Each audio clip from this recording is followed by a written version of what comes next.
What's up everybody, my name is Bryce, aka DubsNotSubs, and welcome back to another video. Today, we're going to be going over the top 10 manga that I am looking forward to in 2021. So, without further ado, let's get right into this video. I have scoured the internet to find the best and greatest manga of 2021. This is my personal list, not a list of facts, but the fact is, my opinion is the best opinion, so it basically should be labeled as a fact anyway, unlike that trash opinion by Bay Senpai.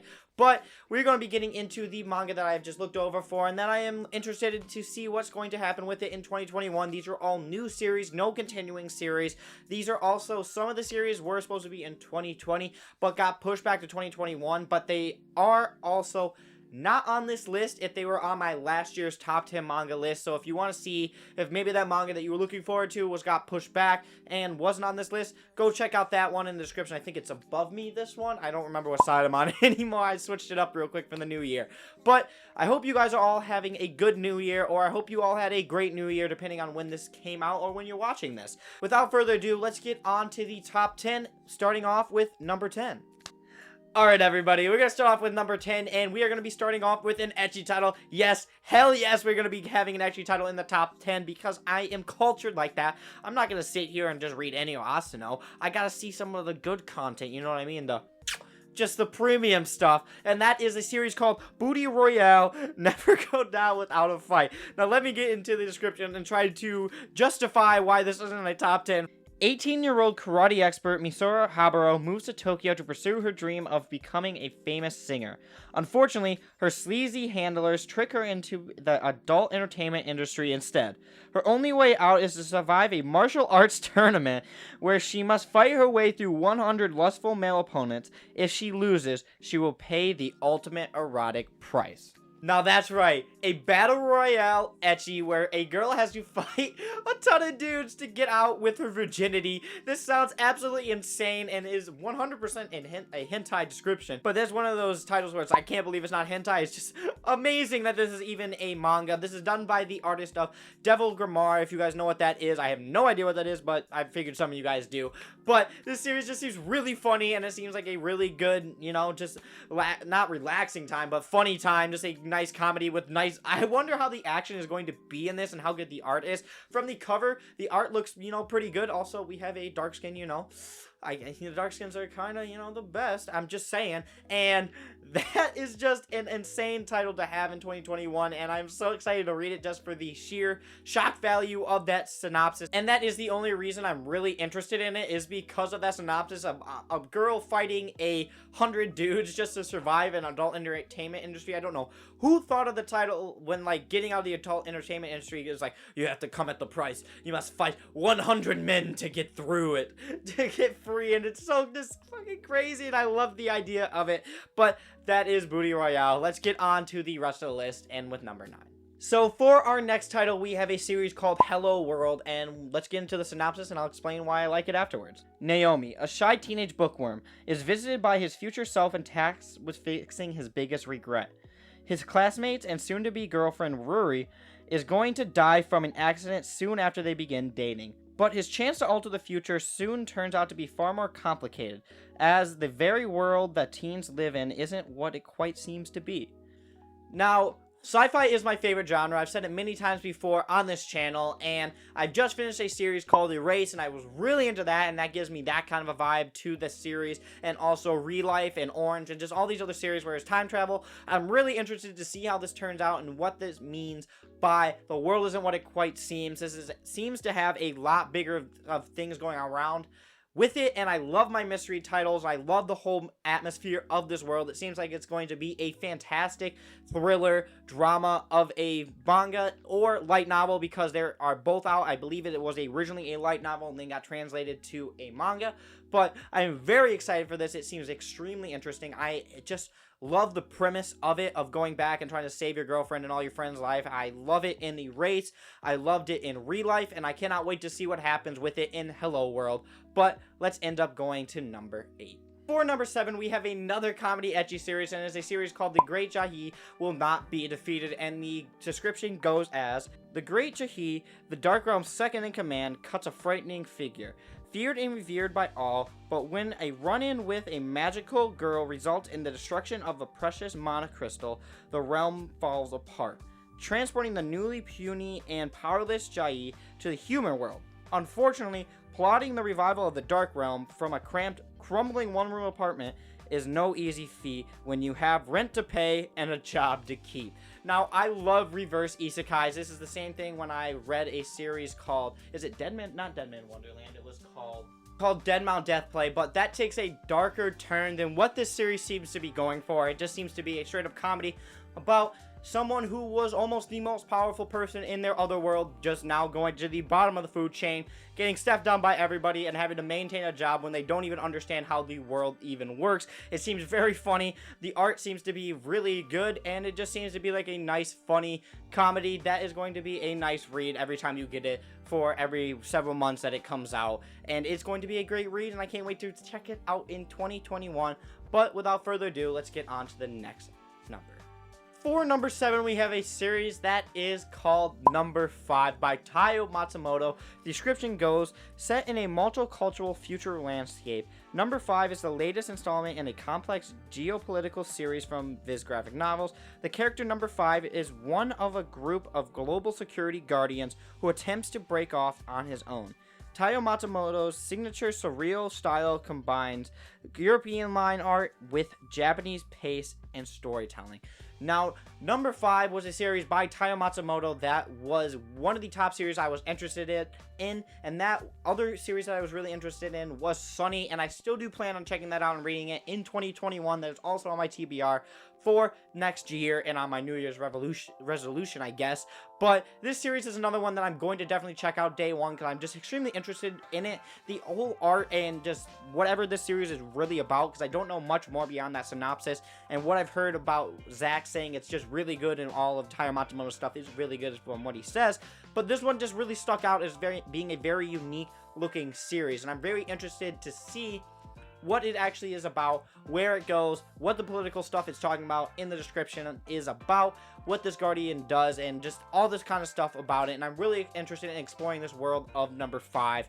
But without further ado, let's head on to the next one. For Number 6, we have a series by Yin Press that is actually originally a webtoon. Now, this could mean a lot for the manga industry. For stuff getting printed in English, we might be seeing a lot more physical webtoons, and I think this is a very big turning point, or potential big turning point in manga if Solo Leveling does well, because that is the next series, Solo Leveling. And for you guys who don't know what it is, and I didn't really know what it was before it got released in English like this, but let me read the description. E-class hunter Jin Woo-sung is the weakest of them all. Looked down by everyone, he has no money, no abilities to speak of, and no other job prospects. So when his party finds a hidden dungeon, he's determined to use this chance to change his life for the better. But the opportunity he finds himself in is a bit different than from what he had in mind. Now, I know nothing beyond this description. I did not read or had in the webtoon. I just want to go in blind when this series finally comes out. But from what I know, this is an absolutely massive series. There are a ton of fans. It's one of the most popular webtoons of all time. So I'm super interested to check out this series and see what really is going on in this world. It seems like an awesome battle manga from what I've heard about it, and other things around the community that I've seen, maybe like a glimpse of pictures and stuff. But I'm really excited to see where this one goes. This is a very big potential for the series, and I'm really excited to see what's going to happen with it, because it's Solo Leveling, it's a webtoon. I want to know how it's different from manga. Obviously, I've been reading a lot of webtoons, so I know the differences and all that kind of stuff. I want to see how they're going to adapt a vertical series and make it in a manga style. But, I mean, it can't be that hard because they're all paneled out anyway, so you just got to do it in the style of a manga. But the only other thing is, some things I don't know how this does in Solo Leveling, but a lot of webtoons will use that vertical scale to their advantage. So something like someone's falling, you'll see a bunch of panels of that person just falling down. But we'll see where this ends up. I'm going to check this out on day one. I cannot wait to see Solo Leveling. It seems like a lot of fun, a huge shonen action that's going to be a great time. But without further ado, let's get into the top 5.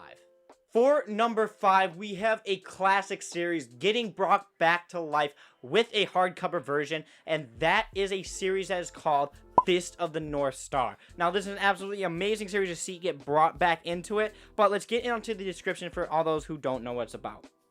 In a post-apocalyptic world, humanity has risen from the ashes of nuclear war, but only to a nightmare of endless suffering.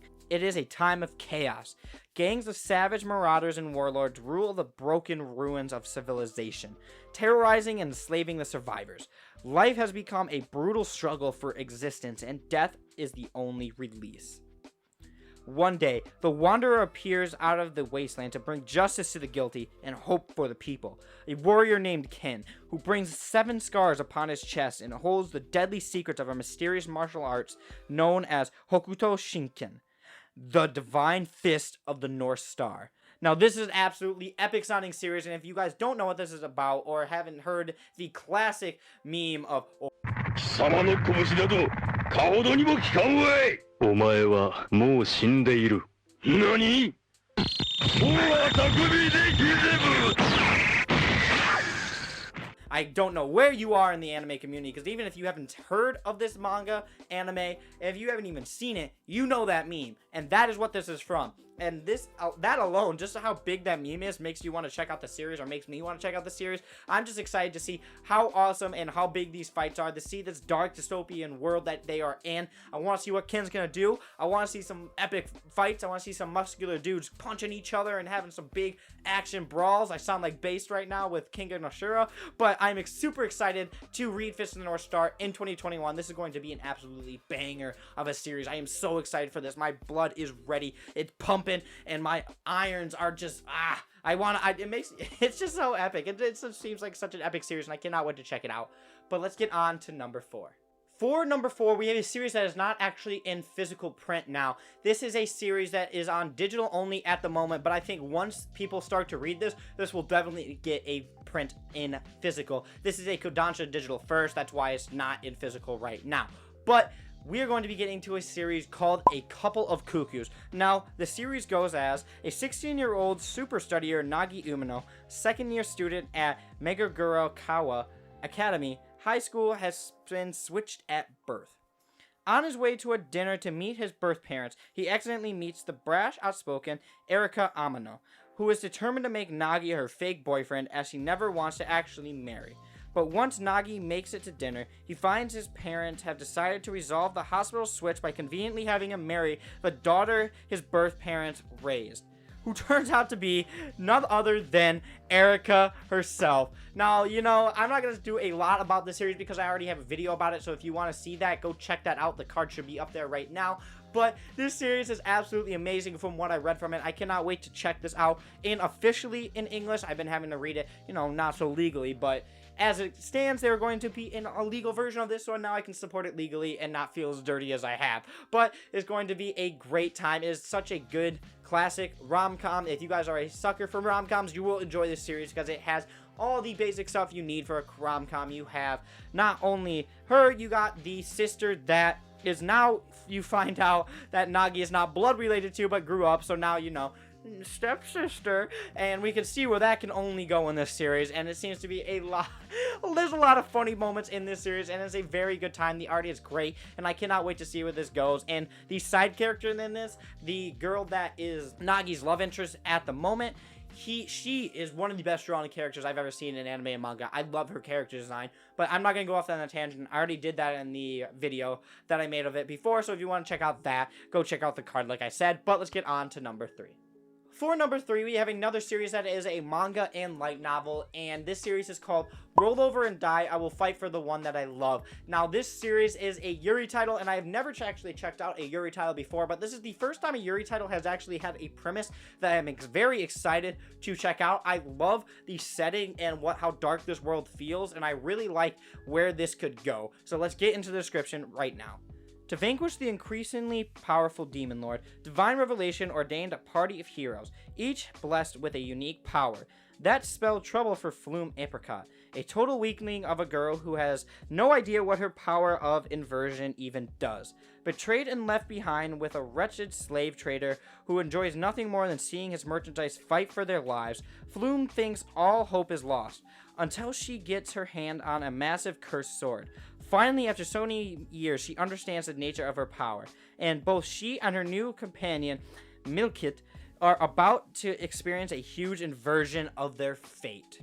I love the dark idea of this, of her getting left behind and her having to go through this really dark path. And I think there's going to be a lot of revenge in this series. I don't know what the Demon Lord is going to end up doing. She will definitely end up defeating the Demon Lord. I'm almost sure of that. But I want to see the more darker aspect of her maybe getting revenge on all the people who abandoned her, left her behind, and just left her to die. That slave trader and just all the dark stuff she's had to go through. It seems like a very dark and gritty Yuri series. And I really, really enjoyed this premise. I think it's going to be a great thriller drama of a fantasy series. I know it is a basic fantasy series with go defeat the Demon Lord, but it seems like it's going to have an interesting twist of her trying to get revenge on the party that betrayed her and left her behind to die. And I'm very interested to see where this is going to go out. This reminds me of a little bit of Torture Princess, which is my favorite light novel of all time. It is so dark. That series is just, oh, if you want a dark light novel, I'm going to make a video on it, but Torture Princess is the one for you. It is just so good, but I'm not going to get off on that tangent. I'm going to get back to Roll Over and Die. I 100% recommend this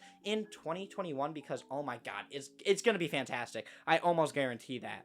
But we don't know until it comes out, so, you know, take my word with a grain of salt, and let's get on to number 2.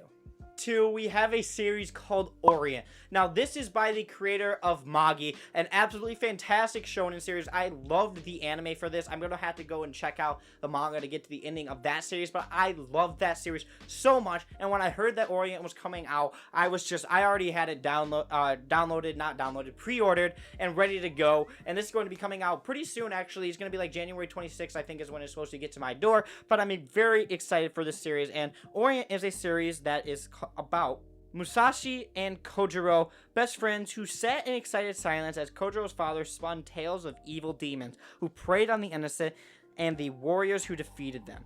Practicing swordplay, the two swear an oath to become the strongest in the world. But as they grow up, Kojiro turns cynical, and Musashi comes to the realization that he can't overturn 150 years of demon rule on his own. He's being called a prodigy with a pickaxe, and he's almost ready to settle into the life of labor. Yet, he can't shake the feeling that he has still a responsibility to act, and soon the injustices of his world will force his hand. This sounds like an absolutely epic action manga where he fights demons. Magi was amazing with the fights, and I cannot wait to see more of that in Orient. I'm so excited to have another great over-the-top shonen that reminds me, obviously, of Magi, but also Seven Deadly Sins. I love those over-the-top fighting series. Those shonen series are just so good to get into. There's just such a fun time to talk about with other people and read every time it comes out. It's awesome to leave you on a cliffhanger, seeing where that fight's going to go, what these characters are going to do, and I'm excited to see where Musashi and Kojiro are going to go on this adventure to defeating the demons that have overtook the land. Now, let's get on to a couple of honorable mentions before we get on to number 1. For these honorable mentions, these either didn't get on here because it was a collector's edition and I already had it, and other things like that, or it just wasn't a manga, or obviously it just wasn't good enough. But first up, we have a Silent Voice, the collector's edition. Now, this is a special edition where they combined, I think, half the series in one, and there's going to be a collector's edition number 2, and they're going to be combined all 7 volumes within 2 books. I love A Silent Voice. It's my favorite anime movie. It has one of the biggest impacts that I've ever had in an anime movie or movies in general on my life. I love that movie. It is such an amazing movie. I have bought the box set. I have pins of it. I just love A Silent Voice. I fanboy over it all the time. It's such a good series. But I cannot wait to get this one too. I'm going to collect it again because I love this series and I think it deserves all my money, and I will support the creator however I can. But next up, we have a series called Tokyo Fashion. Now, this isn't a manga. It's more of an art book of Tokyo street fashion and a look inside fashion in general. I love fashion personally. I love taking a look at it, and I'm excited to see what I can learn from the fashion and stuff like this. I love learning about fashion. I love seeing all the cool tricks and designs that people make for clothing, and I am really excited to check that one out personally, but it wasn't a manga, so I didn't really want to put that on the list. The next one is a manga, and that is Pompo the Cinephile, and now this series is about Pompo and her assistant. Now, her assistant finds a series that Pompo wrote, and he thinks it is absolutely amazing. He loves the idea, and he wants it to get created. So Pompo, instead of making it herself, tells her assistant to make the movie, and we get to explore the world of movie making. And I love films. I love seeing how films are created, and I love getting a background look of what making a movie is really like. So I'm super excited to check out what this is because I feel like there's going to be a very cool in-depth look into the movie industry and how filmmaking actually works and all the stuff that goes into filmmaking. And I think it will be a great time. And last up, we have a series that I'm actually not gonna read, but I just wanted to tell you guys it because fuck, it was just a funny sounding title to me. And it is, Are You Okay with a Slightly Older Girlfriend? Now, when you say slightly, you know, you're thinking maybe like a couple months to a year, right? Now, that's not what this series is about. It's about a high schooler who saves a girl from a train molester. Now, they end up falling in love and going out, only for this high schooler to find out that the girl that he fell in love with is actually 27. Yes, that's not a joke. This is a mouth manga. And we're going to change that cinephile thing, which means that you love movies from the last one, into pedophile, because that's what the girl is. And this is absolutely insane. But, I mean, the premise is really funny to me, and I really... I couldn't get over it. Once I saw this when I was looking through all this stuff on Amazon, I was like, what the hell? And I just had to let you guys know. And maybe I'll check this out just to see what it's like. Because it just sounds so funny to me, and it blows my mind. And it's not the craziest thing in anime and manga, but I don't know why I expected it to be anything else. But let's get on to number 1. For number 1, we have a series called Zom 100 Bucket List of the Dead. Now, this series is without a doubt a series that I was originally not even going to check out at all. It sounded really stupid originally when I saw the title of it and I saw the picture of it. I was like, oh, another basic zombies manga. Like, come on. Like, who cares about it, right? But then I was like, you know, F it. I was going to make a video about all the new stuff that was going to come out, so I ended up reading it for the podcast. I checked out the first couple of chapters. Now, out of every series that was getting released, this is a Viz Media release, and now out of that whole entire print release, this without a doubt is my new favorite title for 2021, and out of that set of release. And in that one, it also had Fist in the North Star, and this other one by the person who did the Candy manga. I put that up on the screen because I can't think of the name of the moment, but the Candy anime and manga, but I was really thinking that one was very stupid. I really hated the main character of that one. But this one is so cool. And the description goes, after spending years toiling away for a soul-crushing company, Akira's life has lost its luster. But when a zombie apocalypse ravages his town, it gives him the push he needs to live for himself. Now, Akira's on a mission to complete 100 items on his bucket list before he, well, you know, kicks the bucket.